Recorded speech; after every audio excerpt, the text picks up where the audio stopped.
ഇതാണ് താമര ചെടികളിൽ ആദ്യമായിട്ടുണ്ടായ രണ്ട് ഇലകൾ. ഒരെണ്ണം കുറച്ച് അതിൻ്റെ സൈഡിൽ കാണുന്നത് ഗപ്പിക്കുള്ള ഫുഡാണേ. ഇതാണ് പുതിയ ഇല, കുറച്ചും കൂടെ വലുതായിട്ടുണ്ട്, നല്ല രസമുണ്ട് കാണാൻ. അപ്പോൾ ഇനിയും പുതിയ പുതിയ ഇലകൾ ഉണ്ടാവാൻ വേണ്ടിയിട്ട് അതാ വിടരാത്ത ഇലയാണ് ഈ കാണുന്നത്. അതിൻ്റെ ഇടയിൽ കാണുന്നത് ഹൈഡ്രില്ല ചെടിയാണ്. ഇതാ ഒരു ഇലയും കൂടെ വിടരാണ്ട്. 2-3 താമര തൈകളുണ്ട്. അടിയിലാണ് വിത്ത്. തവണ വെള്ളം മാറ്റിയപ്പോൾ അടിയിലേക്ക് കുഴിച്ചിട്ടു. അടിയിൽ മണലുണ്ട് അതിലേക്ക്. അതാ കൂടെ ഗപ്പികളൊക്കെ അവിടെ കാണാം. ഫീഡിങ് ടൈം ആയതുകൊണ്ട് ഫുഡ് ഇട്ട് കൊടുത്തുകൊണ്ട് ആദ്യം കുറേ തിന്നു കഴിഞ്ഞിട്ട് പിന്നെ അവിടെ ഇങ്ങനെ വെയിറ്റ് ചെയ്യുകയാണ്. ഇപ്പോൾ കഴിക്കണമൊന്നുമില്ല. പൊടി കാണുന്നില്ലേ ഇലയുടെ ചുറ്റും, അതൊക്കെ ഗപ്പിക്ക് ഇട്ട് കൊടുത്ത ഫുഡാണ്. അപ്പോൾ ഇനി എപ്പോഴാണ് ബാക്കി കഴിച്ചു തീർക്കാമെന്നറിയില്ല. എന്തായാലും അവിടെ ഇരിക്കട്ടെ. ഇതാ ഇലകൾ, ഇതാ വിടരാനുള്ള ഇലയാണ് ഈ കാണുന്നത്.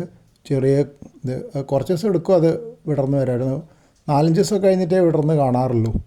ഇത് നേരത്തെ കാണിച്ച തന്നെ ചെറിയ ഇലകൾ തുടക്കത്തിൽ, പിന്നെ ഇതാ വലിയ ഇല നല്ല ഭംഗിയിൽ നിൽക്കുന്നു. ശരിക്കും ഇലകൾ ഇതിപ്പോൾ വെള്ളത്തിൽ പൊങ്ങി കിടക്കണ മാതിരിയല്ലേ. ഇലകൾ ഒരു ചെറിയ തണ്ടിൽ വായുവിലേക്ക് നല്ലോണം ഉയർന്നു നിൽക്കണം. അത് ഇതുവരെ വന്ന് കണ്ടില്ല.